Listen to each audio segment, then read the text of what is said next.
सबके बावजूद, इतने सारे एटीट्यूड के बावजूद, इतने सारी परिस्थितियों के बावजूद, जो समझदार दर्शक हैं उनको ध्यान में रखते हुए मैं वीडियो लेकर आया हूं।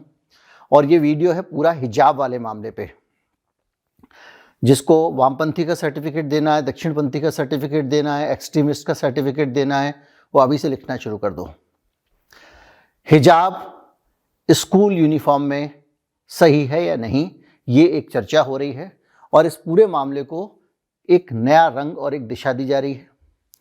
इस मामले में सच क्या है, इस मामले में क्या छिपाया जा रहा है, इस मामले में क्या ऐसा है जो ओवर सिंप्लीफाई करके आपको बेवकूफ़ बनाया गया है, इस बारे में मैं बात करूंगा। कहीं मत जाइए, चैनल को सब्सक्राइब कर लीजिए, मैं अभी लौट के आता हूं।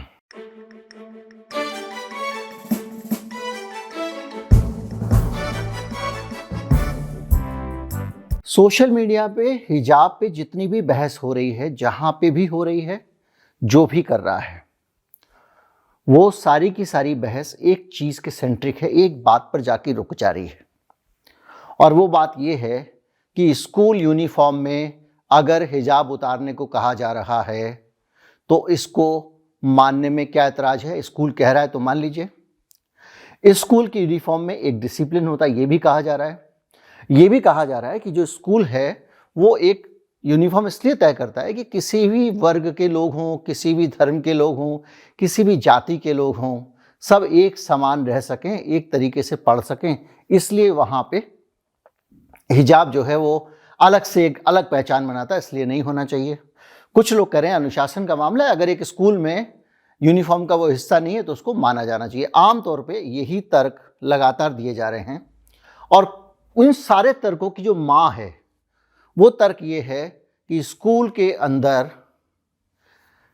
जो यूनिफॉर्म होती है उस यूनिफॉर्म में हिजाब नहीं होना चाहिए। अब इस तथ्य की हम जांच करेंगे कि ये हिजाब यूनिफॉर्म में अकेला आया, अनूठा आया। क्या पहली बार वो लड़कियां अचानक उस स्कूल या कॉलेज के बाहर चली गईं और कहने लगी हम तो हिजाब पहनकर आएंगे, हमको अंदर आने दो, और उस स्कूल में हिजाब पहनने का चलन नहीं था इसलिए उनको रोक दिया गया। आमतौर पर जब स्कूल यूनिफॉर्म वाला आप लॉजिक देते हैं तो आपका पहला और ये सरल तर्क होता है कि भाई स्कूल में अगर अलाउड नहीं है तो जबरदस्ती क्यों कर रहे हो। यानी स्कूल में पहले से हिजाब पहनने पर रोक है और अचानक ये लड़कियां पीछे पड़ रही हैं कि हमको पहन के अंदर जाने दो। तो मैं इसके लिए आपको पूरी दुनिया के स्कूलों का हिसाब किताब बताऊंगा और हिजाब को लेकर स्कूलों की नीतियां क्या होती है ये बताऊंगा। और जहां तक इस स्कूल का सवाल है तो इस स्कूल में जो कुछ भी हो रहा है वो किस परंपरा का हिस्सा है, कहां से ये विवाद होता चला रहा है, वो भी आपको बताऊंगा।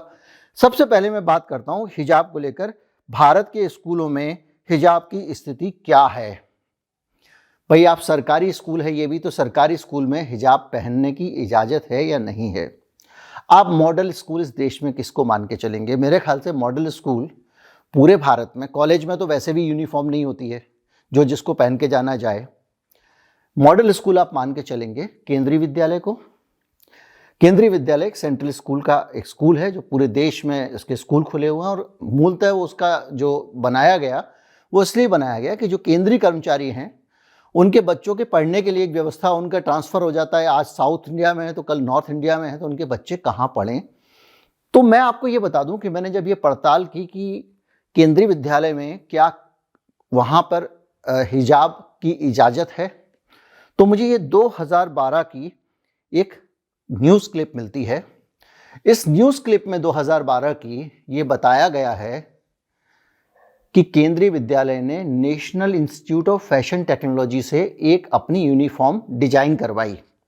यानी एक नई यूनिफॉर्म वो इंट्रोड्यूस कर रहे थे केंद्रीय विद्यालय में, और NIFT ने जो यूनिफॉर्म डिजाइन करके दी, केंद्रीय विद्यालय की board of governors, governing body जो है बोर्ड ऑफ गवर्नर्स, उसने जब यूनिफॉर्म को पास किया तो इस यूनिफॉर्म में बाकायदा हिजाब का जिक्र था और ये बताया गया था कि हिजाब किस रंग का होगा। यूनिफॉर्म का मतलब होता है एक जैसे कपड़े, तो हिजाब किस रंग का होगा ये बताया गया इस कटिंग में।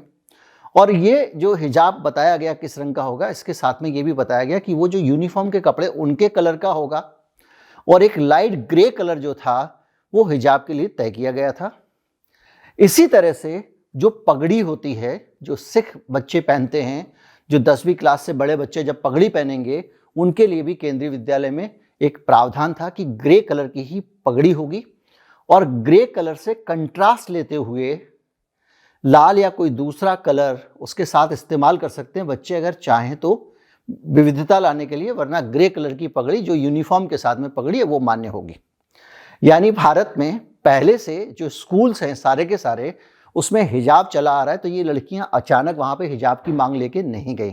पहली चीज, अगर आप इससे और आगे जाना चाहें तो आप 2004 में मैं आपको लेके चलता हूं, और ये विवाद भारत का नहीं है, यह अमेरिका का विवाद है।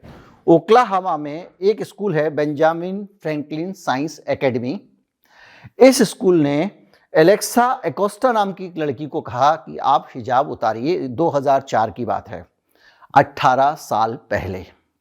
उस लड़की ने हिजाब उतारने से मना कर दिया और बाकायदा ये कहा कि ये मेरी धार्मिक स्वतंत्रता है, जो यहाँ कहा जा रहा है, और ये कहा गया ये डिग्निटी है, मेरी डिग्निटी का सवाल है, आप मेरे से हिजाब उतारने को कह रहे हैं। इस मामले में जो अमेरिका की जो फेडरल गवर्नमेंट है, जो अमेरिका की केंद्र सरकार है, उसने लड़की का साथ दिया और इस स्कूल के खिलाफ मुकदमा लड़ने के मामले में जो सॉलिसिटर थे अमेरिका के, उन्होंने उस लड़की के साथ मुकदमा लड़ा। एक आप उन्नत और आधुनिक देश की ही बात करेंगे जब आप कहते हैं कि स्कूल में धार्मिक चिन्ह की इजाजत नहीं है, तो आप एक उन्नत और धार्मिक देश की, एक ऐसे देश की बात करेंगे। आप अफगानिस्तान का उदाहरण तो लेंगे नहीं जैसा लोग आजकल ले रहे हैं। तो अगर आप अमेरिका का उदाहरण लेते हैं, ब्रिटेन को भी ये माना जाता है कि एक सभ्य और अगवा देश है, बहुत अग्रणी देश है, और वहाँ की बहुत सारी चीज़ों को सिविलाइज चीज़ें माना जाता है। तो जब आप ब्रिटेन में जाएंगे तो ब्रिटेन में भी यही हुआ है। 29 जून 2019, 3 साल पहले, लंदन के सेंट जॉन्स थर्सबर्ग कम्युनिटी कॉलेज के जो विद्यार्थी हैं और अभिभावक हैं, वो वहाँ प्रदर्शन कर रहे हैं। उनका कहना है कि स्कूल की यूनिफॉर्म में जो हिजाब डिसाइड किया गया है, जरा ध्यान से सुनिएगा, हिजाब लागू नहीं किया गया है, जो हिजाब तय किया गया है, इस बार यूनिफॉर्म में जो हिजाब का प्रोविज़न था, हिजाब का जो डिज़ाइन बदला गया है, वो डिज़ाइन अनकंफर्टेबल है। उसको लड़कियां पहन के कंफर्टेबल नहीं रहती है, हिजाब को आरामदेह होना चाहिए, ये कहा जा रहा है। और ये कहा जा रहा है कि वो उनको फिट नहीं होता है, और उसके कलर्स वलर्स भी काफ़ी ऑकवर्ड हैं। इसको लेकर प्रदर्शन किया गया लंदन में स्कूल में। यानी हिजाब स्कूल में मान्य है या नहीं है, इसकी बहस तब भी नहीं थी। बहस सिर्फ इतनी थी कि जो हिजाब आपने मंजूर किया वो उन लड़कियों की डिग्निटी के अनुकूल नहीं था और कंफर्टेबल भी नहीं था। बाकायदा वहाँ पे लोगों ने क्या किया, इसके खिलाफ जो ऑनलाइन पिटीशन डाली, प्रोटेस्ट किया और उनकी मांग की, उन पे बातचीत हुई। कॉलेज ने कहा, स्कूल ने कहा कि हम इसको विजिट करेंगे, इसको समझेंगे, अड़ा नहीं रहा। लंदन में जाते हैं। अब मैं आपको लेके आता हूं कि ये पूरा विवाद कर्नाटक में ही क्यों उठ रहा है।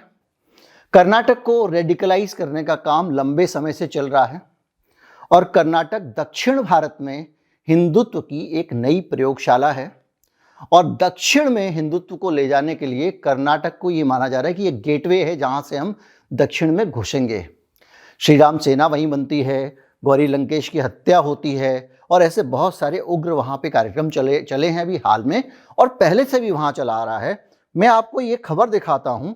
ये खबर है आपकी 2018 में बेंगलोर का जो सेंट एग्नेस कॉलेज है, वहाँ पे बाकायदा बच्चों ने नारे लगाए और कहा, 2009 में बेंगलोर में वेंकट स्वामी कॉलेज के कुछ छात्रों ने हिजाब का विरोध किया और उसे धार्मिक चिन्ह बताया। और ये हिजाब किसने पहना हुआ था? उनकी टीचर्स ने पहना हुआ था। टीचर्स के ऊपर तो ड्रेस कोड नहीं होता। टीचर्स हिजाब पहन के आ रही हैं, इसका जो भगवाधारी स्टूडेंट्स थे उन्होंने विरोध किया, और विरोध ही नहीं किया, उन्होंने वहाँ पे तमाम तरह के टेंट्रम करने शुरू कर दिए। जैसे अभी हाल में भगवा पटका पहनकर गए थे, तो तब यही लोग भगवा शॉल पहनकर स्कूल जाने शुरू हो गए। स्कूल एडमिनिस्ट्रेशन ने कहा, कॉलेज ने कहा कि भाई साहब, एक ड्रेस कोड है, उसका एक कलर तय है, और उस कलर के ही हिजाब पहन के आ सकते हैं, उसी कलर के आप शॉल पहन के आ जाओ, हम आपको नहीं रोकेंगे। लेकिन आप उस स्कूल के प्रोटोकॉल को तोड़ के आ रहे हो। अब इसको ओवर सिंप्लीफाई कर दिया कि हिजाब मुसलमानी भगवा हमारा, तो आदमी उस बारीकी पे नहीं जाएगा कि यूनिफॉर्म के कलर में है कि नहीं। तो या तो आप स्कूल की यूनिफॉर्म भगवा करवाना चाहते हो, जैसे योगी जी ने उत्तर प्रदेश में सारे के सारे मंदिर, मस्जिद, गुरुद्वारे। देखिए, मैं आपको ये बताने की कोशिश कर रहा हूँ इस वीडियो में लगातार कि हिजाब स्कूल में कोई अनोखी और नई चीज़ नहीं है, और हिजाब पहनकर जाना इन सारे रिकॉर्ड्स के हिसाब से स्कूल में हिजाब यूनिफॉर्म को तोड़ता नहीं है, वो यूनिफॉर्म का हिस्सा है। बहुत सारे स्कूल ऐसे हैं जिसमें सिख बच्चे बाकायदा पगड़ी पहनकर जाते हैं, और वो जिन बच्चों ने अमृत चख लिया है वो 5 चीज़ों को धारण करते हैं, धार्मिक चीज़ों को, और उनको नहीं रोका जाता है।